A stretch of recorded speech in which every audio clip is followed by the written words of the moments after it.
Welcome to Leicester Fan TV. I'm back from holidays. Great time, but I've missed you guys. And thanks firstly to Simon, Jono, Reedy, everybody who's covered the two shows I missed. So thank you very much to them. But it's back into the throes. I left and we got no manager. I've come back. We've got a manager. I may be able to pronounce his name right. You'll have to wait and see. I'll be fingers crossed all over the place for that. We've got lots to talk about. We've got new kits, shirt sponsors. And of course, the big question in tonight's show is, we need a striker, definitely needed. If you saw Patson Daka's fluff against the side on Saturday, you'll know exactly what I mean. It's not his first one. It won't be his last one. We've lost Jamie Vardy. I think that is the biggest thing we've got to get sorted and as quick as possible. What do you think? I want your views and comments. We're going to be joined by Chris from Leicester Till I Die and Jono as well. So get your views in and get your comments in. Welcome to the show. The Leicester City machine is on the march again. Leicester Fan TV presents a variety of content like fan discussions, match analysis, and engaging with Leicester fans worldwide. We want your views live, thanks to our sponsors, Everard's, Pucker Pies, Hologram, Take Me, Newbie & Co, and the Fox's Arms. Want to watch more content like this? Hit the like button. Give us your views. Hit subscribe to Leicester Fan TV, and make sure to follow Leicester Fan TV on all socials.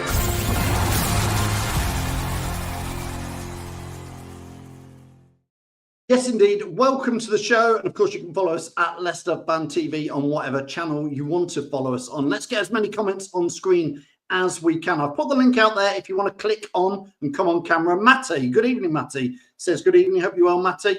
Thanks for that. Michael says, welcome back. Thank you indeed. Mary, hope you're well. Good to see you as well. And Richie, of course, missed your positivity. Good win for Leicester City on Saturday. Yes, we'll be chatting about that with Chris. A1 Hardy says, yes, we need a striker. Boy, we definitely need a striker. I think Ayew can do a job, but we've lost Jamie Vardy, who for 10 years, as we all know, 11 years, has been our goal machine. And just seeing Daka do that, it's not even Sunday League. It's rubbish. It's just rubbish. I've said it for 3 years now. I can't say it's rubbish. Tom says, good evening. Good to see you back. That Daka shot is standard from him. Not the first time. And it won't be the last. I've seen him do worse things. Is it possible, Tom? I don't know. Dawn, good evening. Nice to see you. Patrick, hope you're well. New sponsors, KBet does not look dodgy at all. We've got Jono. He's going to explain all about that.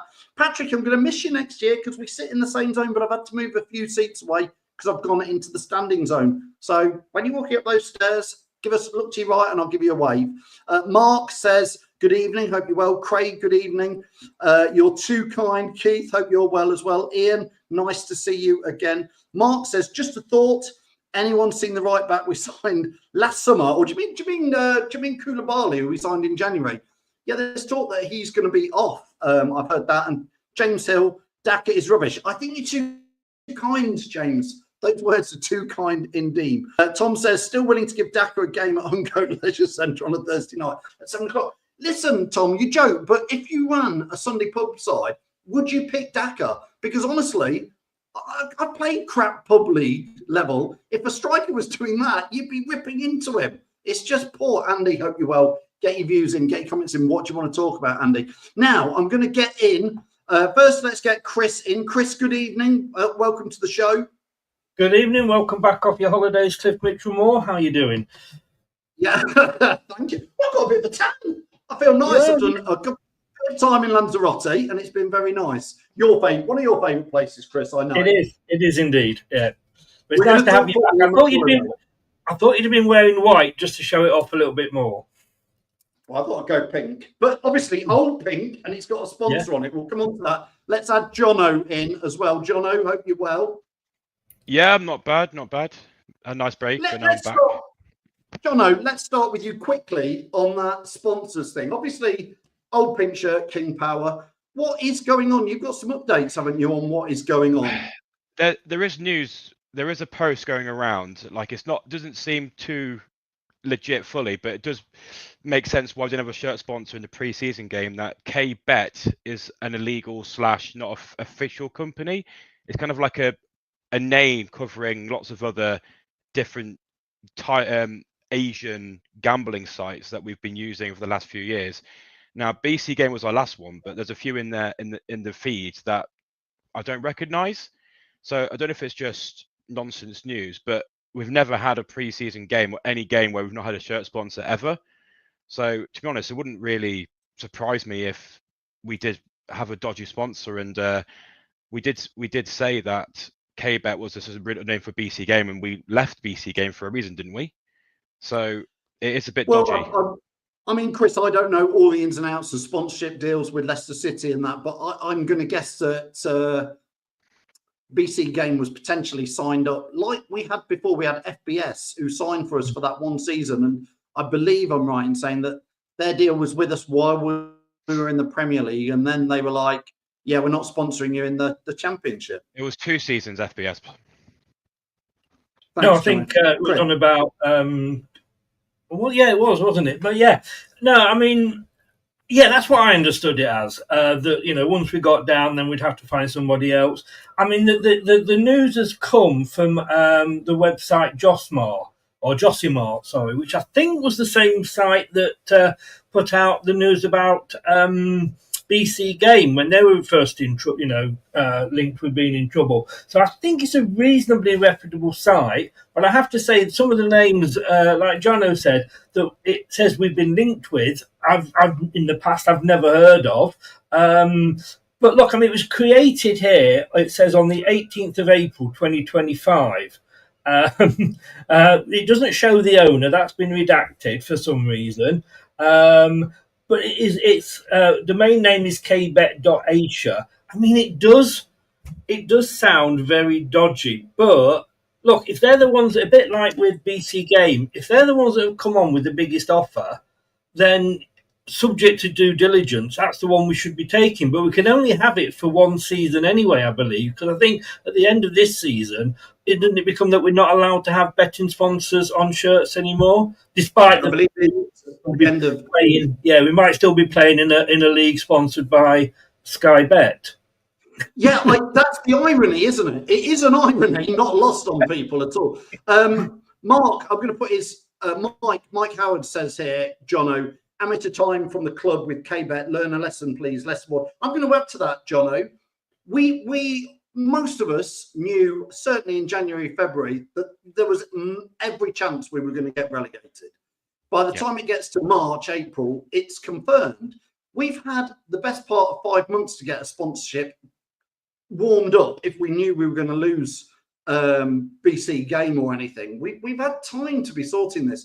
And I put a comment in a chat, and people said, what's it matter? What's it matter? And I said, well, if you were to get £1 million for a sponsorship deal, it's £1 million into the kitty, and it helps fund stuff. If it's 5 million quid, it's 5 million quid. I don't know what it's worth, but there's got to be what I would class, Jono, as like some standard businesses that household names who would fancy having Leicester City association. I'm talking about, of course, people like Walkers. I'm talking about Leicester businesses. Like even there's companies like Mattioli Woods who sponsor the Tigers ground, who sponsor Leicester Riders. There's Leicester businesses. I would love to be on there. Yeah, Everard's, Tiger, whoever, I mean, it's not. Everyone knows King Power as an entity is struggling financially in Thailand. It's really struggling, and you've got to find ways to scrimp and cut money. And I mean, they're looking for the best deal. They're looking who's going to come and give us the most money. And you can ask people who went to the pre-season games. They said there's Red Bull everywhere. There's Red Bull drinks. There's Red Bull everywhere. Even when watching the pre-season game, there's Red Bull ads going through on the adverts from the half time. So that made me we're looking for a deal with Red Bull, but I don't agree with the dodgy betting sites, especially since Sky Bet are, sponsoring the league. But if it's going to help us get a better transfer, if it's going to help us, avoid some PSR,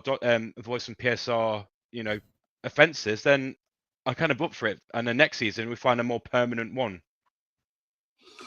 Stefan says there, Hammond's Furniture Hinkley. I guess if you run a business or you know a business in Leicester, who you put it in the comments and we can have a shout out. I mean, I'll start my business, Hologram. I've got £1,000 ready to go to get it on there. But I kid you not, I have seen clubs. I've seen clubs do this is lower level stuff. I've seen clubs ask companies to all put in a bid and an amount that they'll pay just to have like lots of names on there. But Chris, listen, sponsorship deals is one thing. Does it show a little bit again, like Tom says here, that does it show that the people running the club, is it just another example of things just don't seem to go right? We haven't got a new home kit. We played in training kit. We played in away kit with no sponsors. I suppose I get it with the kits. They might have been waiting on sorting out a sponsor. I just hope this doesn't end up as another stick to beat the owners with. But I get what everybody is saying. I mean, my argument is, look at BC Game. Did we get the money from BC Game? BC Game were after didn't want business from Leicester because they couldn't get business from Leicester because they weren't, you're not allowed to use it if you're in this country. This is the same, but it was looking at our sort of market in the Far East that they were aiming for. You've just got to hope that, like I say, the due diligence is done. At the end of the day, for me, if I see K-Bet on the front of a Leicester City shirt, does that make me want to go out and place a bet? No, it doesn't. But you've got, where does it stop? I mean, if we have Hind Coop back, is it then we're advertising alcohol, for alcoholics and what have you? I've got Walker's Crisps on here.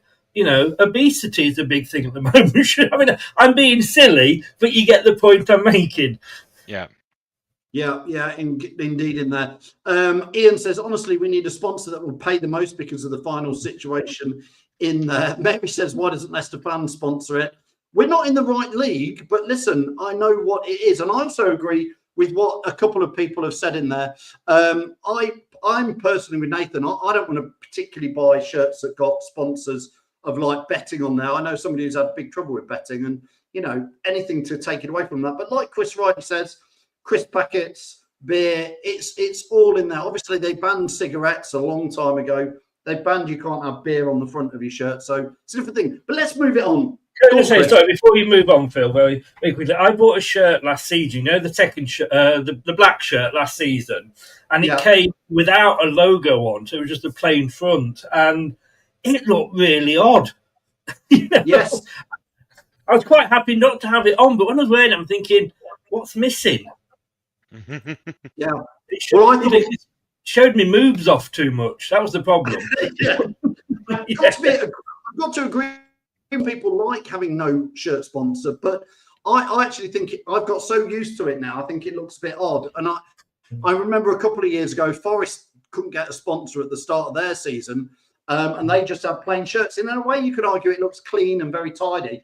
I'd have said, but like quite a long time ago, I don't think we could get a third kit shirt sponsor, and we gave the space to Loros. Do you remember with the blue sash and it said Loros on there, which is a fantastic Leicestershire charity?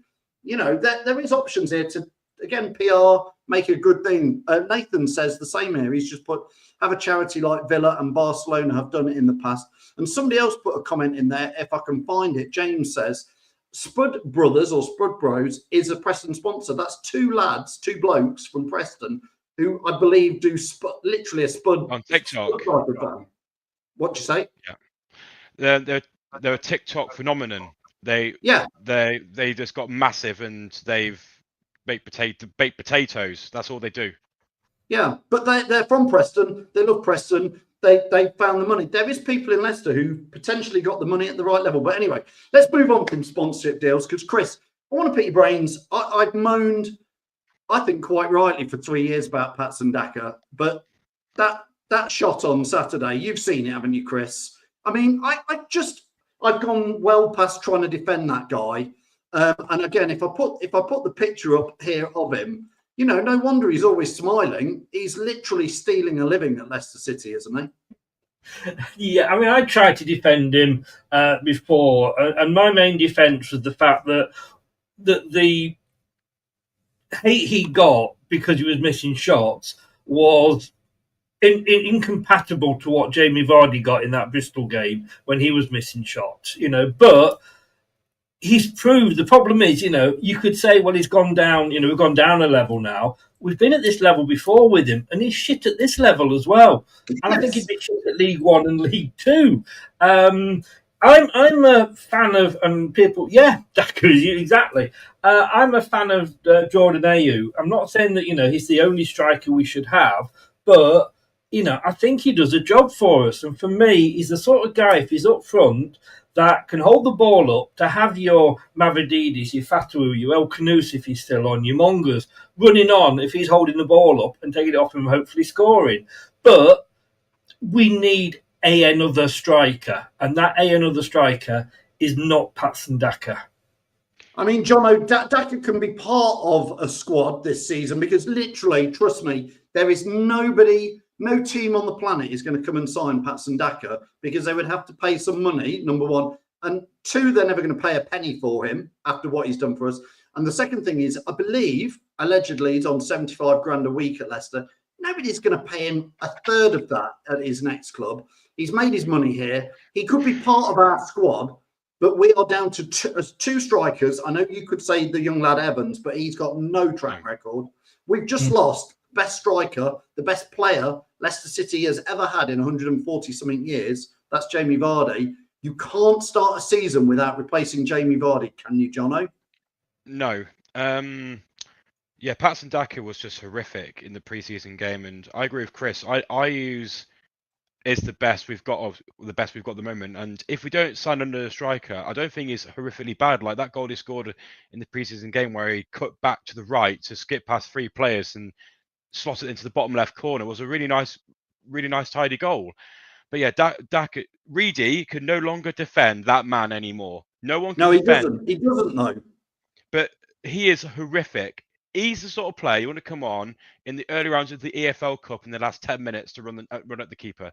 That's where the level he is at. But we should buy a striker. Definitely buy a striker. I would be a great backup striker. We need a front striker, and we know we need to sell before we buy. So sell Mads, sell El Khanous, sell Cody, and buy. If it's just one signing this season, buy a solid striker. Yeah.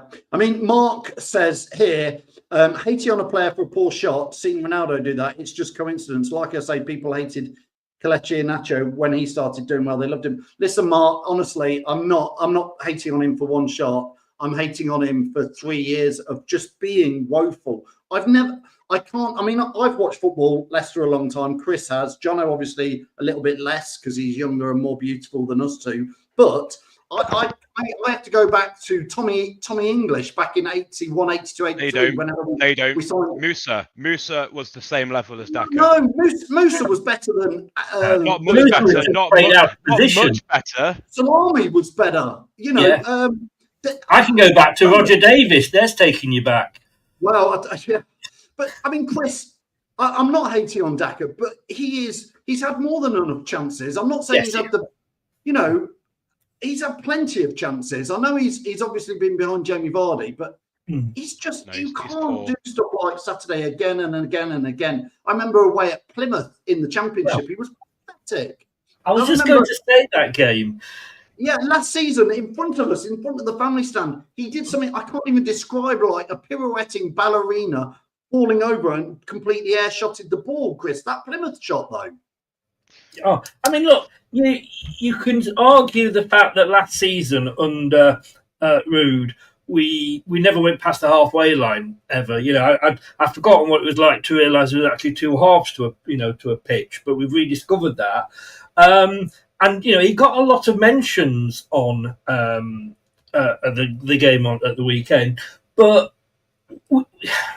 we've been down at this level before. Like you say, that Plymouth game, when he got took off against Plymouth that time, he had the weight of the world on his shoulders. I thought he was going to burst into tears, and he should have been taken out of the firing line then. Look, like you say, he is on 75 grand a week, £3.9 million a year we are paying him. And if you're going to pay somebody that sort of money, you do want some sort of return. Now, you're saying about selling him, why not just cut him out as a bargain and say, does anybody want him for 1 or 2 million? And at least get it off the books. You wouldn't get it You lost because him. you'd have to pay somebody to take him because of his wages. Yeah, And- but, and- I mean, yeah, I know what you're saying. That is the big problem, you know. But or can't we buy him out? If he's on Yeah, 75 grand a week, that's like 3-4 million quid's worth of wages. You don't 3.9 million. Yeah. I mean, James I Hill says like here, Mary's comment. Adi Akinbaye is on par with him. I disagree, James, because I think Adi struggled and perhaps it was above his level, but bloody hell, Adi tried his absolute guts out for us, even though he wasn't good enough. And I don't see Dako even doing that, Jono. No, I mean, if you look at it, like look at the preseason game, the goalkeeper made a mistake. Daka almost punished him, but he couldn't even run around the goalkeeper to get the ball off the floor. Like the goalkeeper outpaced him to pick up the ball off the floor. Like what striker can't run around a goalkeeper to kick a ball around to get rid of the ball? You know what I mean? So yeah, he's he can't play for Leicester next season on a. If he gets more than average 10 minutes per game, something's really wrong. I mean, Nathan said it, Ian Norman droid. I hope you're joking, Nathan, with that, because the Mighty Sticks laid in with plenty of goals and was a darn good player back with Stevie G, wasn't it? He was all right, Ian Ormeroy. But on Saturday, there was a point on Saturday where, I forget who it was, came down the right-hand side, put a beautiful cross into the box where Daka was. But Daka was stood behind I'm going to say ZET because I can't pronounce it, behind the defender.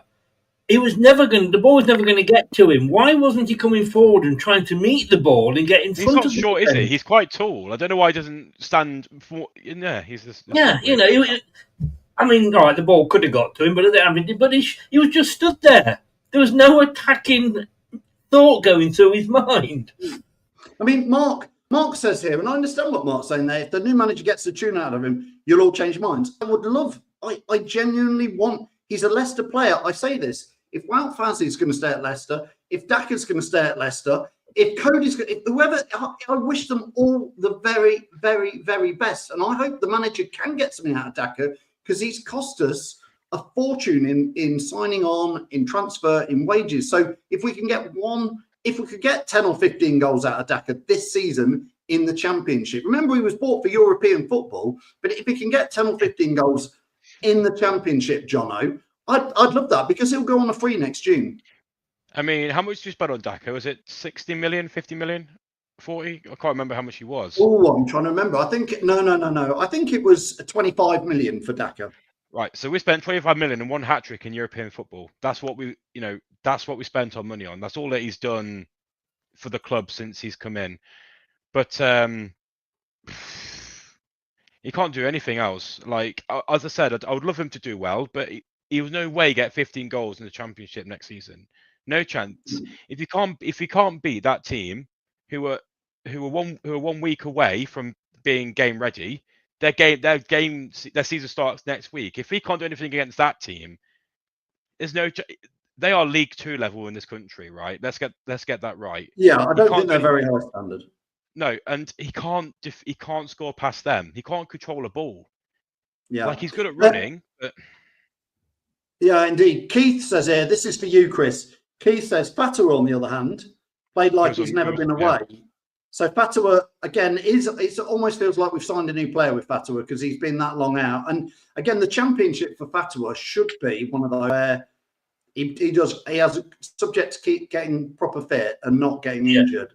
He'll have a good one, Chris, won't he? Look, last time we were down in the Championship, Mavididi and Fatawa tore the place apart. And whether Mavididi, I don't know how much blame we put on Rude for him not being brilliant as such last season. But look, seeing Fatawa come back onto that pitch, it was like having your son come back, and you'd not seen him for like 40 years, and he comes back, and it was just unbelievable. It was like, yes. And when he came on, he was absolutely he did what you expected him to do, and he had a shot on goal, and probably a fully fit Fatawa would have scored that. But I want to also give a shout out for Monga as well, because he had a brilliant game. He's been unreal this preseason. I mean, imagine this front three: Monga on the left, Futaro on the right, Mavadidi is a cam, and Ayew is a striker. That for me isn't a bad lineup. No. I mean, Chris, I think if again, it's very hard as we are here, July the 21st, to really get stuck into next season because manager's only been in a week.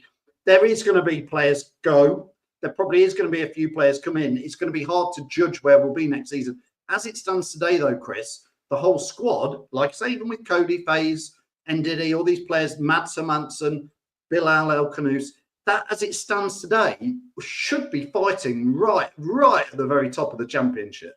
Yes, I mean, I did a team about 10 days ago of thinking about who we might lose, like El-Khanous and Mads Hermansen, what the team would be like. And it's a team, I was obviously it's all subject if we get any points deduction, it's a team that should, in some form, be challenging for promotion. But look, what I said on Saturday, I mean, I saw the first half team and I was like, I saw Faze and Cody in there and I'm like in tears, like, oh God. But in fairness, we're drawing a line, the new managers come in. Look at Yannick Vestergaard. He was written off. And look, we know he's not a Premier League defender, but in the Championship, under Enzo, he was brilliant. So everybody, in fairness, has got to be given that time to prove to the new manager. And I think we've got a decent manager now that knows what he's doing, unlike the last clown, and we'll get the best. And if he can't get the best out of them, then I think they'll be gone. I think it'd be a case of when Enzo said as well, anybody who doesn't want to be here can go. Yeah. I'm with you. Listen, I wasn't raving over many of the managers we're linked with, but I actually think, well, look, this guy's got a bit of an ethos. He's got a plan. He's saying, it feels like to me, I might be wrong, but reading everything I've read and watched, it feels like it's kind of Enzo ball, but a much more progressive type, a more attacking one, which is exactly for me what I want. Enzo ball was too just possession for the sake of it. I want to see us have a go. And with the likes of, I'd love to see Fatawa, Mavadidi, El-Khanous, it winks these players who can do things. Be said, right, we've got to look after the ball, but then I want you to pounce like a coiled snake, Jono. And if we keep those players, like you've said up top, we should be and could be lethal. I reckon we're definitely going to sell El-Khanous. He's going to go for around 22, 25 million. There's a lot of chat just about El-Khanous, Jono. There's a lot of chat about El-Khanous tonight. El-Khanous, basically two players are guaranteed going to go, and that's Mads Hermansen and El-Khanous. They're going to go guaranteed. You think so? I mean, Sunderland and Villa are in for El-Khanous, I believe. And if we'll probably get about 40 million for them collectively with add-ons.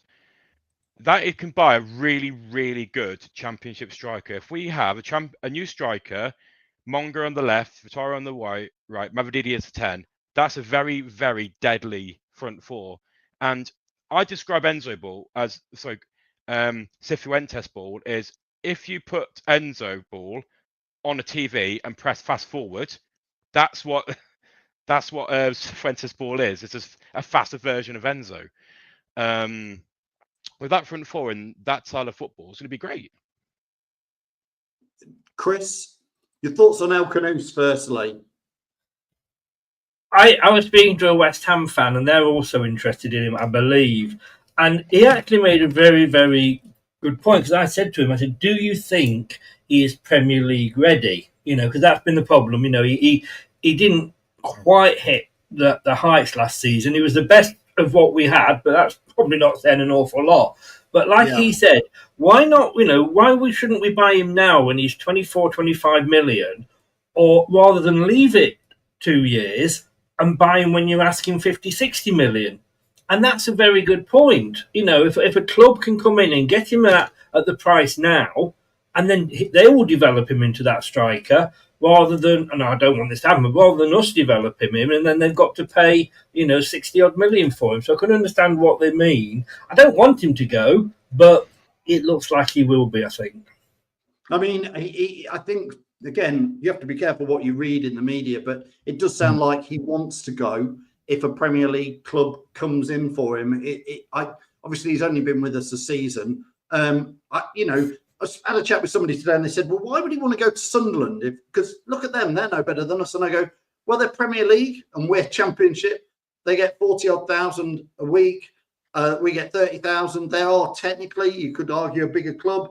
But the biggest thing is being in the Premier League window for somebody like El Canoes, even if Sunderland got relegated, keeps him in people's minds for the next move. Whereas in the Championship, you do kind of get a bit lost, Jono. So you think, Jono, just to clarify, you think he'll definitely go? El Canoes has gone. For me, in my eyes, there's two. I'm not counting these two players in the team, El Canoes and Hermanson. And it may sound really strange, but in my eyes, that's not a bad thing.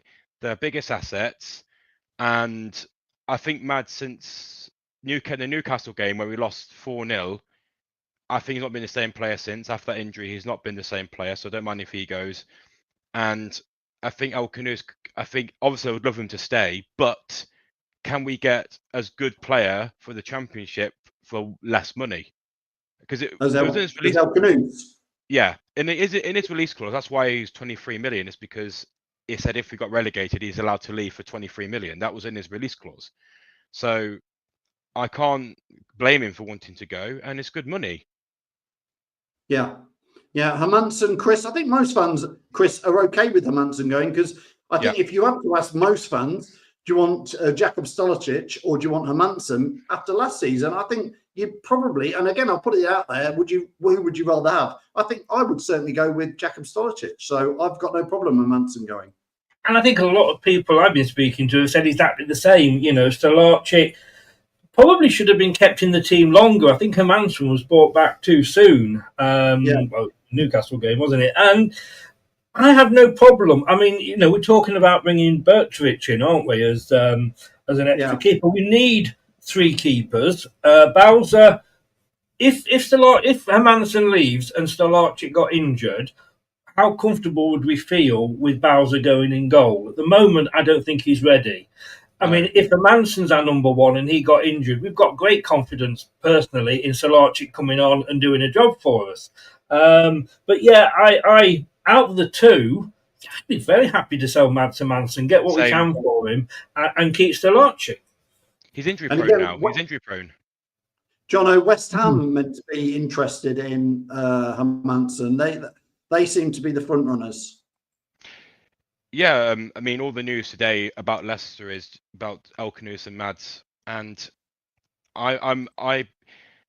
if you wrote a list of all the players that I think need to go this summer, as in the likes of Wout Faz, Daka, all those sort of players, Mads will be on that list, because I think Stolicic is as good, if not better, than Mads. I mean, when we first got Mads in that first Championship season, he was unreal, but ever since that injury, he's not looked like anywhere near the player that he was, especially towards the beginning of the Premier League season.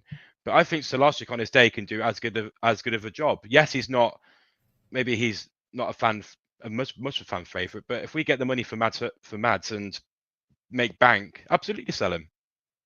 Yeah, Chris, I want to finish off tonight, and just a little chat about the new manager. Obviously, since I've been away and come back, he's here. What was your thoughts on him? And I guess before you answer that, what was your thoughts on the process? Because pretty clearly we interviewed a few of the managers, and I get the feeling, and it's just a feeling, that they turned us down rather than us turning them down. What, do you know anything, or have you heard anything? They interviewed Wilder. I believe they interviewed O'Neill.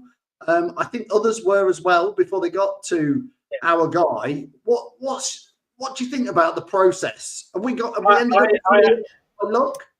Well, we're never going to do anything normally here at Leicester, are we? We're going to make a pig's ear, whatever we do. I actually threatened that if we appointed O'Neill, that I would go and support Nottingham Forest. I didn't want that guy anywhere near the club. And apparently, and again, if this is true or not, he was demanding wages that would make him the second or third highest paid manager in the Championship, which was just silly. That was O'Neill. Oh, right. Wilder and Sean Dyche. Sean Dyche apparently didn't want us, but I could have understood it if they'd gone down that route. Not saying I wanted it, but I could have understood it. But everybody was always piling on, Danny Roll and what have you. Maybe we actually got dodged a bullet there because he's got a lot of baggage. He's gone back to Sheffield Wednesday because they were supposed to be selling the club. Now they're not. He's gone back as the manager, but the owner had made his old assistant manager the manager. I mean, we think our club's in trouble, but Cifuentes was sort of never high up there in the betting. It was a bit left field, and yes, we would have liked Danny Roll, I think, a lot of fans because of the style of football he played. And, he got a tune out of Sheffield Wednesday, which was a poor team.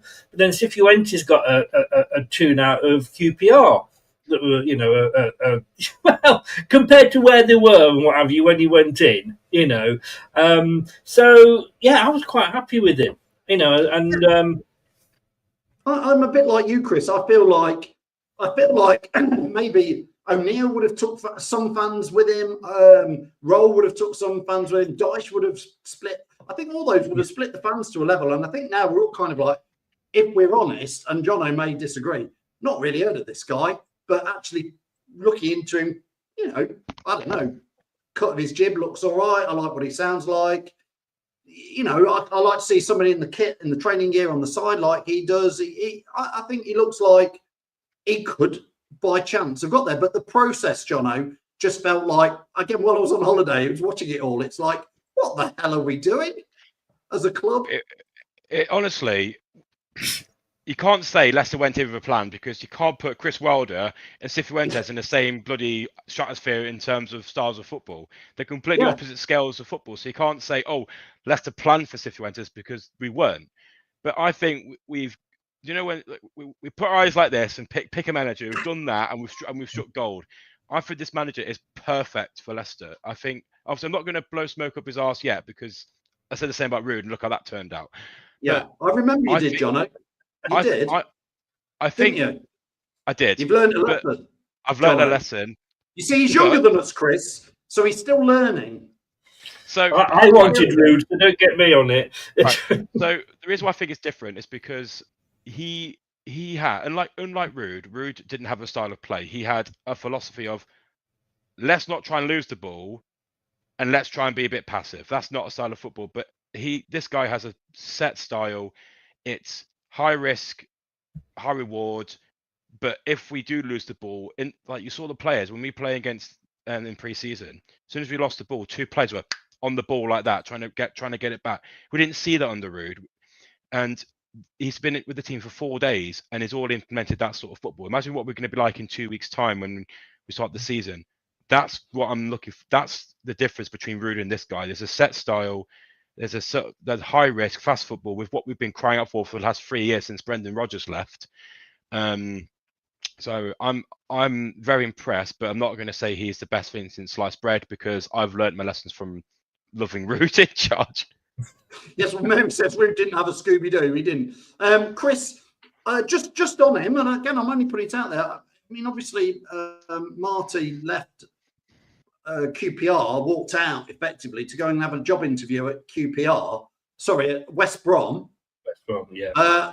And West Brom, who finished mightily 7th or 8th in the Championship last season, looked at him and everything he'd done, and they said, "Yeah, no, mate, we don't want you." Yeah, and maybe that might be their mistake. And if you look at his CV, he has moved around an awful lot. He hasn't really stayed anywhere that long. But if you or me did that, we'd be being called ambitious. And when you look at the move, there's two ways to look at it, isn't it? You could say ambitious. That's the way I would look at it, and I'm trying to be positive. But then he has made. I mean, he was actually at Ajax youth team. He was in charge of Ajax youth team. All right, he then went to Millwall. You could say that probably wasn't ambitious, but when you look at it, that was a shock to the system. Yeah, the guy wants to get on, and I saw more. I say so much more that was better in the weekend's game. That we were in the opposition's half more in that one game than we were in the opposition's half all of last season. I mean, It was a pleasure to see, and if he can bring the best out of some of these players that we've written off, it's great. I've got to say, maybe I'm not at the excitement levels of Enzo, but he just lifted the Champions League and was sprinkled by Pep dust. Conference League, don't it's just Conference League. Yeah, but Yeah, I'm really excited by this. Feeling more positive about the season now. I'm happy enough to just crack on. I said that about whoever we appointed. I'm just going to back them, whoever. If it was Chris Wilder, I would have gone. No, if it was Chris Wilder, I would have left. I'd have gone with Gary O'Neill, mate. I'd have been on the bus with you. Well, I just think fans should give whoever it is a chance. So I'm more than happy to give him a chance. I think, again, a bit like Enzo, is if he has one or two half decent seasons, if he gets us promoted, my two worries with him is, one is, I think without a points deduction and with this current squad, he's got every bit of kit at his disposal. The best training ground, maybe in the country, certainly in the Championship. He's got probably, if not the most expensive squad in the Championship, because probably the second one, because we had it 2 years ago. So he's got a fantastic squad as it stands today. So he should get us promoted. Two of my concerns are, Jono, and you can answer this first one, is the first concern is that what will he be like in the Premier League, which we won't know. But that is my first thing. And then Jono is the first sign of a success. And I think he will be the manager who will go, a bit like Enzo, off to another club. I mean, but hey ho. The thing is we can always say what if, what but we can always. You might be a flop like Ruud. You know, when we got Ruud, we're thinking, is he the next big manager? You know, when he managed Manchester United before he came to us, his footballs looked really good. He destroyed us. He came and he was awful. He might be awful for us, but could he be good in the Premier League? Yes, because look at what Enzo did. You know, he had a right mess to deal with at Chelsea. He's managed to sort it out. He got Champions League football, and he's won the biggest trophy in club football you can get. So yes, I think he could, if he sticks with the club, he'll have another full pre-season. So yeah, I think he'll do well in the Premier League. And the second concern, he might leave for another club. You never know. You can't plan for manager and plan them to go and they're in a job for a week. You know, if we do really well, then we'll have to wait and see. Go on then, Chris. I was just going to say that if we hadn't won the Championship under Enzo, if we hadn't come up, would Chelsea have gone for him? You know, we've got to accept that whoever we get in, if somebody comes in and poaches him, it means he's done a good job for us, and that's got to be great, hasn't it? You know, as John said, we can't worry about losing these managers, and we're in a position where, you know, we know that there are bigger clubs than us that will take players. There's always a club that's bigger or a club that can offer more, you know, and we have to accept that. But if he is being poached, then it means that he's done something good for us. I'm happy. Michael E agrees with you. Yes, it does. That's exactly what it means, Chris. So listen, guys, let's wrap it up there. A week's a long time. Go. Yes, John. Chris wants to mention about a striker before we go. Oh, yes. I'm going to get a lot of hate for this, but he has been linked with us, but 3 other clubs as well. We're struggling for money. What about Josh Windass? He's left Sheffield Wednesday because they've not paid his wages, so we would come in on a free. If we could get him on maybe a 2-year contract, he scored 14 goals last season in a very average and poor Sheffield Wednesday team. 5 assists. What could he do for us? I did say, put in the comments what you think to that. Jono, I have seen him linked with Wrexham. Wrexham seem to be picking up some players and making signings. What would your take be on him? 14 goals last season, a decent thing. James Hill said he has gone Wrexham. I thought I'd read that he was. I don't know if he signed for Wrexham. James, I don't know.